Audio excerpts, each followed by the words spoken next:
அன்பின் இரட்சகர் இயேசு கிறிஸ்துவின் நாமத்தில் வாழ்த்துக்கள். இந்த நாளிலும் எரேமியா தீர்க்கதரிசியின் புஸ்தகம் 48வது அதிகாரத்தை நாம் தியானிக்க போகிறோம். இந்த அதிகாரத்தில் மோவாபியர்களினுடைய அழிவை குறித்து இங்கே எரேமியா தீர்க்க தரிசனம் உரைக்கிறதை நாம் காண முடியும். சவக்கடலினுடைய கிழக்கு கரையோரமாக இந்த மோவாப் தேசமானது அமைந்துள்ளது. ஆபிரகாமின் சகோதரனின் மகனாகிய லோத்துவின் சந்ததியார்தான் இந்த மோவாபியர். ஆதியாகமம் 19ஆம் அதிகாரம் 30ஆம் வசனத்திலிருந்து 37வது வசனத்தில் நாம் இதை கற்றுக்கொள்ள முடியும். அவர்கள் அடிக்கடி இஸ்ரவேலுக்கு விரோதமாய் எழுந்தார்கள். பாலஸ்தீனாவை நேபுகாத் நேச்சார் படையெடுப்பை நடத்திய பின்பு மோவாப் படைகள் யூதாவின் சில பகுதிகளை அவைகள் எதிர்த்து வந்தன. 2 ராஜாக்கள் 24ஆம் அதிகாரம் 2ஆம் வசனத்திலும் இதை பார்க்கலாம். பாபிலோனியர்களால் அவைகள் பிடிக்கப்பட்டு ஒரு தேசம் என்கிற நிலையில் இன்றைக்கு இல்லாதபடி அது மாறி போய்விட்டது. இந்த மோவாபினுடைய சிறப்புகள் என்ன அப்படின்னு சொல்லி நம்ம பார்த்தோம். அப்படின்னு சொன்னால், அந்த மோவாப் தேசமானது தன் சிறு வயது முதல் 11ஆம் வசனத்தில் சுகமாய் வாழ்ந்தது. ஒரு பாத்திரத்திலிருந்து மறு பாத்திரத்தில் வார்க்கப்படாமல் அதன் வண்டில்களின் மேல் அசையாமல் இருந்தது. அது சிறையிருப்புக்கு போனதில்லை. ஆதலால் அதன் ருசி அதில் நிலைத்திருந்தது. அதன் வாசனை வேறுபடவில்லை என்று சொல்லி இங்கே 11வது வசனத்தில் எரேமியா குறிப்பிடுகிறார். ஒரு பாத்திரத்திலிருந்து மறு பாத்திரத்திற்கு மாற்றப்படும் பொழுது இந்த மதுபானத்தில் உள்ள ஒரு வண்டில்களானது, அதாவது மண்டி என்று நம்ம சொல்கிறோமே, அவைகள் நீக்கப்படும். மோவாப் அவ்வாறு வண்டல்கள் நீக்கப்படாத ஒரு புதிய பாத்திரத்தில் இருக்கக்கூடிய அந்த திராட்சரசத்தை போல அது இருந்தது. அதனால் அதனுடைய வாசனை, அதாவது அது மாறலை, அதனுடைய ருசியும் மாறலை அப்படின்னு சொல்லி அவர்களுடைய நிலைத்த தன்மையை குறித்து எரேமியா குறிப்பிடுகிறார். அதாவது நம்ம 13வது வசனத்தை கூட நாம் பார்த்தோம் என்று சொன்னால், அவர்கள் சந்ததி தங்கள் நம்பிக்கையான பெத்தேலாலே வெட்கப்பட்டது போல மோவாப் கேமோசாலே வெட்கப்படும் என்று சொன்னால், அவருடைய தலைமை தெய்வம், அந்த தெய்வத்தை அவர்கள் வழிபட்டு வந்தார்கள். அவர்கள் அதை வழிபடும் பொழுது அவர்களுக்குள்ளாக இருந்த எண்ணம் என்ன என்று சொன்னால், அரக்கர்களான ஏமியர்களை அவர்கள் வெற்றி கொண்டு அவர்கள் இருந்த நாட்டை மோவாபியர் தங்களுக்கு சொந்தமாக்கி கொண்டு அவர்கள் வாழ்ந்தார்கள். இது மோசையின் காலத்துக்கு முன்பாகவே நடந்தது. பாகமும் 2ஆம் அதிகாரம் 9லிருந்து 11 வரையிலும் நாம் இதை கற்றுக்கொள்ள முடியும். அதற்கு பின்னர் தான் அந்த நாட்டிலிருந்து அவர்கள் துரத்தப்படாமல் 1000 ஆண்டுகளுக்கு மேலாக மோவாபியர் அங்கு வாழ்ந்து வந்ததினால தங்களினுடைய போர் திறமையில் அவர்கள் மிகவும் பெருமை கொண்டவர்களாக காணப்பட்டார்கள். தங்கள் தெய்வத்தினாலும் இது நடந்தது என்கிற நம்பிக்கை உடையவர்களாக இருந்தார்கள். அந்த நாட்களிலே அவர்கள் ஒரு வெற்றியை பெற்றுவிட்டாலே அது தங்களுடைய தெய்வம் தங்களுக்கு தந்த வெற்றி என்று சொல்லிதான் நினைத்தார்கள். மலைகளிலே வெற்றி கொண்டால் எங்கள் தேவன் மலைகளிலே வெற்றி தருகிறவர், பள்ளத்தாக்கிலே வெற்றி கொண்டால் பள்ளத்தாக்கிலே வெற்றி தருகிறவர், அல்லது சமமான வெளிகளிலே வெற்றியை தந்தால் எங்கள் தேவன் சமமான வெளிகளிலே வெற்றி தரக்கூடியவர் என்கிற ஒரு தெய்வ நம்பிக்கை உடையவர்களாக வாழ்ந்தார்கள். இவர்கள் 1000 வருடமும் சிறையிருப்புக்கே செல்லாமல் எந்த ஒரு யுத்தத்தையும் சந்திக்காமல் இருந்தபடியினால அவர்களுக்குள்ளாக ஒரு மிகப்பெரிய ஒரு தைரியம், ஒரு இருமாப்பு இவைகள் காணப்படக்கூடியதாக காணப்பட்டது. அதைத் தொடர்ந்து அவருடைய தேசத்தில் அவர்கள் பயிரிட்டாலும் அந்த பயிர்களினுடைய செழிப்பு இவைகள் எல்லாமே அவர்களுக்கு மிகவும் ஒரு பெருமையை கொண்டு வரக்கூடியதாக அவைகள் காணப்பட்டது.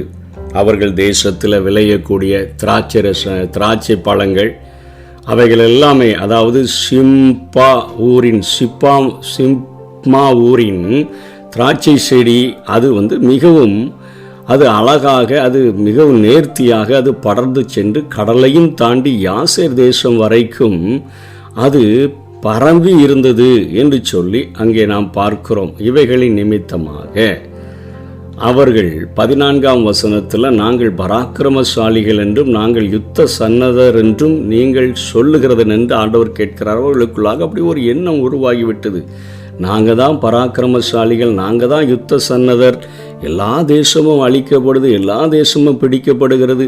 ஆனால் எங்கள் தேசத்தில் நாங்கள் 1000 ஆண்டுகளுக்கு மேலாக நாங்கள் நிலைத்திருக்கிறோம். எங்கள் தேசத்தில் இத்தனை செழிப்பு இருக்குது, எங்கள் தேசத்தில் கிடைக்கக்கூடிய அந்த திராட்சை பழங்களுக்கு இத்தனை மதிப்பு இருக்கிறது என்று சொல்லி எல்லாம் அவர்கள் அத்தனையாக அவர்களுடைய வியாபாரம் கடல் தாண்டி யாசேர் வரைக்கும் அவர்களுக்கு சென்றிருந்தபடியினால் அத்தனை பெருமை உடையவர்களாக காணப்பட்டார்கள். இது அந்த தேசத்தினுடைய சிறப்பாக அவர்கள் நினைத்து கொண்டார்கள். இப்படிப்பட்ட சூழ்நிலையின் மத்தியில் தான் எரேமியா அந்த மோவாப் தேசத்துக்கு அவன் தீர்க்க தரிசனம் உரைக்கிறான். அவர்களுக்காக அவர்கள் பட்டணங்கள் அநேகத்தை சொல்லுகிறான். நேபோவை சொல்லுகிறான்,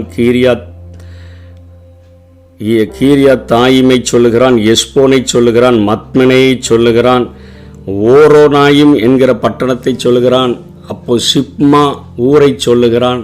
எல்லா அநேக தேசங்களை அவர்கள் தேசத்தில் உள்ள எல்லா பட்டணங்களும் அவைகள் அழிந்து போகும் என்று சொல்லுகிறான். அதை தொடர்ந்து அவன் சொல்லுகிறான் 33ஆம் வசனத்தில், பயிர்வெளிகளிலும் மோவாப் தேசத்திலிருந்து சந்தோஷமும் களிப்பும் அது நீங்கி போயிடும், திராட்சரசம் ஆலைகளிலிருந்து பொழிகிறதை ஓய பண்ணிடுவேன், ஆலையில் மிதிக்கிறவர்கள் பாடல் சத்தம் இல்லாமல் போயிடும், ஆரவாரமே இல்லாமல் ஆலை மிதிக்கும் அந்த காரியங்கள் பாடல் இல்லாமல் மாறிவிடும் என்று சொல்லி இங்கே அவர் அந்த தேசத்தில் நடக்கக்கூடிய அழிவுகளை குறித்து சொல்லுகிறார். அதாவது அவர்களுடைய தேசத்தில் திராட்சை பழங்கள் மிகவும் அதிகமாக அவைகள் பெருகி கிடைக்கிறபடியினால அவர்கள் திராட்சை ஆலைகள் அநேகத்தை அவர்கள் ஏற்படுத்தி அங்கே வேலை செய்யும் பொழுது அவர்களுக்குள்ளாக அந்த மிகப்பெரிய ஆசீர்வாதத்தின் நிமித்தமாக ஆடல்கள் பாடல்கள், இன்றைக்கு நம்ம வேலை செய்கிறதற்கு டயர்டு தெரியாமல் இருக்கிறதற்கு பாடல்களை போட்டு வேலை செய்கிறது போல அவர்கள் அங்கே திராட்சை ஆலையில் வேலை செய்யும் பொழுது அப்படிப்பட்ட காரியங்கள், அறுவடையின் போது அப்படிப்பட்ட காரியங்களை உடையவர்களாக இருந்தார்கள். அவர்களுடைய அந்த காரியத்தில் ஒரு மிகப்பெரிய ஒரு அழிவானது வரும் என்பதை இங்கே எரேமியா எச்சரிக்கிறதை பார்க்கிறோம். இப்படிப்பட்ட காரியங்கள் எல்லாம் அவர்களுக்கு இருந்தபடியினால தான் அவங்களுக்குள்ளாக ஒரு பெருமை வந்துவிட்டது. அவர்களுக்குள்ளாக எப்படி நாங்கள் ஒரு மெத்த பெருமைக்காரர்கள் என்று சொல்லுகிற அளவிற்கு அவர்களுடைய காரியங்கள் வந்துவிட்டது. அவருடைய பாவங்கள் என்ன? 26ஆம் வசனத்தில் கர்த்தருக்கு விரோதமாக பெருமை பாராட்டினான். 27ஆம் வசனத்தில் இஸ்ரவேலை பரியாசம் பண்ணினான். 29ஆம் வசனத்தில் மெத்த பெருமைக்காரனாக இருந்தான். மேட்டிமை, அகந்தை, பெத்தரிக்கம், அதாவது இருமாப்பு அவர்களுக்கு காணப்பட்டது. 30ஆம் வசனத்தில் மூர்க்க உடையவர்களாக, வீம்பு பண்ணுகிறவர்களாக அவர்கள் காணப்படக்கூடியவர்களாக மாறிவிட்டார்கள். 1000 வருடம் எந்த ஒரு தேசமும் எங்களை அசைக்க முடியல என்கிற ஒரு பெருமை, ஒரு பெத்தரிக்கம், இருமாப்பு, எங்கள் தேசத்தில் மிகவும் பெரிய செழிப்புகள் காணப்படுகிறது. இவைகளின் நிமித்தமாக எங்கள் தேசத்தில் நாங்கள் எங்கள் தெய்வமாகிய அந்த தலைமை தெய்வத்தின் மூலமாக நாங்கள் கொடிகட்டி பறந்து கொண்டிருக்கிறோம் என்கிற காரியத்தில் அவர்கள் அத்தனை உறுதி உடையவர்களாக அவர்கள் காணப்பட்டார்கள். ஆகவே அந்த தேசத்திற்கு மிகப்பெரிய ஒரு அழிவு வரும் என்று சொல்லி இங்கே எரேமியா கூறுகிறார். அதாவது 1 தெசலோனிக்கேயர் 5ஆம் அதிகாரம் 2ஆம் வசனத்திலிருந்து 4ஆம் வசனம் வரையிலும் சொல்லப்பட்டது போல, இரவிலே திருடன் வருகிற விதமாய் கர்த்தருடைய நாள் வரும் என்று நீங்கள் நன்றாய் அறிந்திருக்கிறீர்கள். சமாதானமும் சவுக்கியமும் உண்டென்று அவர்கள் சொல்லும் பொழுது கர்ப்பவதியானவளுக்கு வேதனை வருகிறது போல அழிவு சடுதியாய் அவர்கள் மேல் வரும், அவர்கள் தப்பி போவதில்லை. சகோதரரே, அந்த நாள் திருடனைப் போல உங்களை பிடித்து கொள்ளத்தக்கதாக நீங்கள் அந்தகாரத்தில் இருக்கிறவர்கள் அல்லவே என்கிறது போல திடீரென்று சொல்லி உங்களுக்கு மிகப்பெரிய ஒரு அழிவு வரும் என்று சொல்லி இங்கே எரேமியா தீர்க்க தரிசனம் உரைக்கிறதை நாம் பார்க்கிறோம்.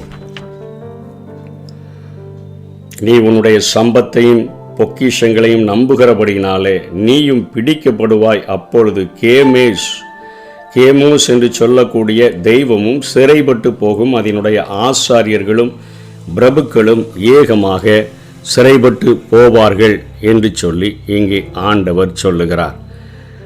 எரேமியா 48:9 மோவாபுக்கு செட்டைகளை கொடுங்கள், அது பறந்து போகட்டும், அதன் பட்டணங்கள் குடிகள் இல்லாமல் பாழாய் போகும் என்று சொல்லி அது சிறையிருப்புக்கு ஆயத்தமாகட்டும் என்கிற காரியத்தை சுகபோகமாக சவுக்கியமும் சமாதானமும் உண்டென்று அவர்கள் சொல்லி கொண்டிருக்கிற இந்த நேரத்தில் எரேமியா சொல்லுகிறார், நீ செட்டைகளை எடுத்துக்கொண்டு நீ பறந்து போகிற, உன்னுடைய பட்டணங்கள் குடியில்லாமல் பாழாய் போகிறது. மோவாபியர்கள் நேபுகாத் நேச்சாரர்களினால தோற்கடிக்கப்பட்டு அவர்களில் மீதியாக இருந்தவர்கள் கைதிகளாக கொண்டு போகப்படக்கூடிய நிலைமையை இங்கே சொல்லுகிறார். 48:10 கர்த்தருடைய வேலையை அசதியாய் செய்கிறவன் சபிக்கப்பட்டவன், இரத்தம் சிந்தாதபடிக்கு தன்னுடைய பட்டயத்தை அடக்கி கொள்ளுகிறவன் சபிக்கப்பட்டவன்.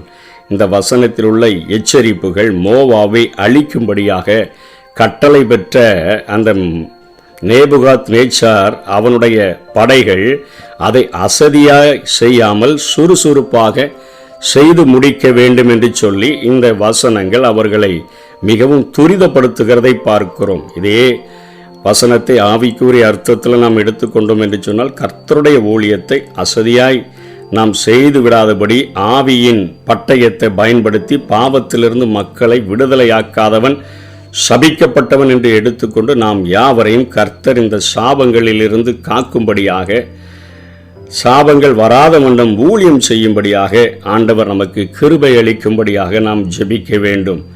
இப்படி இந்த மோவாப் தேசமானது அவர்களுடைய தெய்வத்தின் மூலமாக அழிக்கப்பட்டது என்று சொல்லி நாம் பார்க்கிறோம். எப்படி இஸ்ரவேல் தேசமானது பெத்தேலிலும் தானிலும் கன்றுக்குட்டிகளை எரேபியாவின் பெயாமின் காலத்தில் செய்து வைத்து அவர்கள் அழிந்து போனார்களோ, அதே போல கேமோசாலே இந்த மோவாபானது வெட்கப்படும் என்று சொல்லி இந்த காரியத்தை குறித்து எரேமியா எச்சரிக்கிறார். இன்னும் இவர்கள் செய்த ஒரு பெரிய பாவம் என்ன? இஸ்ரவேல் ஜனங்கள் அவர்கள் கானானுக்கு செல்லும்படியாக எகிப்திலிருந்து விடுதலை பெற்று வரும்பொழுது எரிகோவினுடைய சமவெளிகளிலே அவர்கள் தங்கி இருக்கும் பொழுது இவர்கள் பரவி போகிற ஜனங்கள் என்று சொல்லி, இவர்கள் மேய்ந்து போடுகிற ஜனங்கள் என்று சொல்லி மோவாபின் ராஜாவாகிய அந்த பாலாக் பயந்ததினாலே பீலேயாம் என்கிற ஒரு குறிபார்க்கிறவனை, நிமித்தம் பார்க்கிறவனை அழைத்து இந்த ஜனங்களை சபிக்க வேண்டும் என்று சொன்ன பொழுது 3 முறை பீலேயாம் முயற்சித்தும் அவர்களை சபிக்க முடியாமற் போன பொழுது அவர்களுடைய தெய்வமே அவர்களை அழித்தால்தான் அவர்களை அழிக்க முடியும், நம்ம ஒன்றுமே செய்ய முடியாது என்று சொல்லி பீலேயாம் தந்திரமாக பாலாக்கிற்கு ஒரு ஆலோசனையை கொடுத்து சென்றான். என்ன ஆலோசனையை கொடுத்துட்டு போனான்னா, இந்த ஜனங்களுக்கு நீங்கள் விருந்துக்கெல்லாம் அழைச்சி உங்களுடைய ஸ்திரீகளோடு கூட எவர்களை விபச்சாரம் செய்ய வைத்து விடுங்கள் அல்லது திருமண காரியங்களை முடித்து வைத்து விட்டீர்கள் என்று சொன்னார். அவர்களுடைய தெய்வத்தின் கோபமே அவர்கள் மேலே எழும்பி அவர்களை அழித்துவிடும் என்கிற ஒரு ஆலோசனையை கொடுத்து சென்றபடியினால இந்த பயணத்திற்காக ஆயத்தமாக்கப்பட்ட ஜனங்கள் எகிப்திலிருந்து விடுதலை பெற்று கானானை நோக்கி பயணம் செய்த அவர்கள் இங்கே தங்கி பாவங்களை செய்கிறதற்கு அவர்கள் முற்பட்டு தேவனுடைய கோபம் அவர்கள் மேலே பற்றி எரிந்து அநேகர் அழிந்து போனார்கள். இது நாம் பார்க்கக்கூடிய ஒரு காரியம். இதே போல தான் இன்றைக்கு பாவத்தின் அடிமைத்தனத்திலிருந்து விடுதலையாக்கப்பட்டு பரம கானானை நோக்கி பயணித்து கொண்டிருக்கிற நம்முடைய வாழ்க்கையில் ஆண்டவருக்காக வாழ வேண்டும், அவருக்காக உழைக்க வேண்டும், அவருக்காக ஊழியம் செய்ய வேண்டும் என்று சொல்லி இருக்கும் பொழுது இன்றைக்கு அநேக மோவாபிய ஆவிகளை பெற்ற ஜனங்கள் நம்மை அந்த பரம கானானுக்கு போக முடியாதபடி நம்மை தடுத்து போடுகிற அநேக சூழ்நிலைகள் காணப்படுகின்றன. இவைகளின் நிமித்தமாக நம்ம ஒருவேளை சொல்லுவார்கள், இவனுக்கு அங்கே ஊழியத்திற்கு போகிறேன் என்று சொல்லுகிறான், இங்கே போகிறேன் என்று சொல்லுகிறான், இவனுக்கு ஒரு கால் கட்ட போட்டு வச்சுட்டா சரியாகி விடுவான் என்று சொல்லி இன்றைக்கும் ஜனங்கள் வேறு எந்த ஒரு காரியத்திற்கும் ஒரு வெளியே போய் வெளிநாடுகளில் போய் வேலை செய்கிறதற்கு அனுப்பிவிடுவார்கள். ஆனால் ஒரு மிஷினரியாய் கடந்து செல்லுகிறதற்கு தடுக்கிற சூழ்நிலைகள் காணப்படக்கூடியதாக இருக்கிறது. நமக்கு என்னென்ன அழைப்புகள் நமக்கு கொடுக்கப்பட்டு இருக்கிறதோ, ஆண்டவருக்காக என்னென்ன காரியங்களை செய்யும்படியாய் நாம் அழைக்கப்பட்டிருக்கிறோமோ அந்த அவருடைய சித்தத்தின் மைய பகுதியில் வாழ்ந்து நம்ம கிரியை செய்ய முற்படும் பொழுது அதை தடுக்கிற ஆவிகள் மோவாபிய ஆவிகளே. அதே போலதான் இந்த மோவாபினுடைய ஜனங்கள் இஸ்ரவேலிலே அநேகரை கெடுத்து போட்டதனாலும் ஆண்டவருடைய கோபாக்கினை இந்த மோவாபின் மேலே பற்றி எரிந்ததை பார்க்கிறோம். ஆகவே இந்த நாட்களிலே இந்த மோவாபை போல மெத்த பெருமைக்காரராக இல்லாதபடி பெருமை உள்ளவர்களுக்கு தேவன் எதிர்த்து நிற்கிறார், தாழ்மை உள்ளவர்களுக்கோ கிருபை அளிக்கிறார் என்கிறதுல நம்ம மிகுந்த ஜாக்கிரதை உள்ளவர்களாகவும் செல்வ செழிப்பு பெற்று நாம் வாழும் பொழுது எனக்கு எதற்கு ஆண்டவரை குறித்த பக்தி, ஆண்டவரை தேட வேண்டும் என்கிற காரியம் என்று சொல்லி நிர்விசாரமாய் இராதபடி ஒரு வாழ்க்கை வாழும்படியாகவும் அநேகர் ஆண்டவருக்காக பிரகாசிக்க எழும்பும் பொழுது அவர்களுக்கு முன்பாக இடரலையும் தடைக்கல்லையும் போடாதபடி ஒரு ஜாக்கிரதை உள்ள ஒரு வாழ்க்கை வாழும்படியாகவும் இந்த உலகத்திலே நாம் இருப்பதற்கு அழைக்கப்பட்டிருக்கிறோம். இதில் மிகுந்த ஜாக்கிரதையாயிருப்போம். இன்றைக்கு மோவாப் என்கிற அந்த தேசம் இல்லாதபடி அழிந்து அது காணப்படக்கூடியதாக அது இருக்கிறது போல, அது கிமு 6ஆம் நூற்றாண்டில் அவைகள் முற்றிலுமாக அவைகள் அழிக்கப்பட்டு அவைகள் அழிந்து போனது போல இன்றைக்கு நாமும் இந்த உலகத்திலிருந்து அழிந்து போகாதபடி ஜாக்கிரதை உள்ளவர்களாக வாழும்படியாக அழைக்கப்பட்டிருக்கிறோம். கர்த்தருடைய வேலையை அசதியாய் செய்கிறவன் சபிக்கப்பட்டவன் என்று சொல்லுகிறதை ஆண்டவர் நமக்கு கொடுத்திருக்கிற பொறுப்பில் உறுதியாய் இருந்து உற்சாகத்தோடு கூட காரியங்களை செய்வோம். கர்த்தர் தாமே நம்மை ஆசீர்வதிப்பாராக.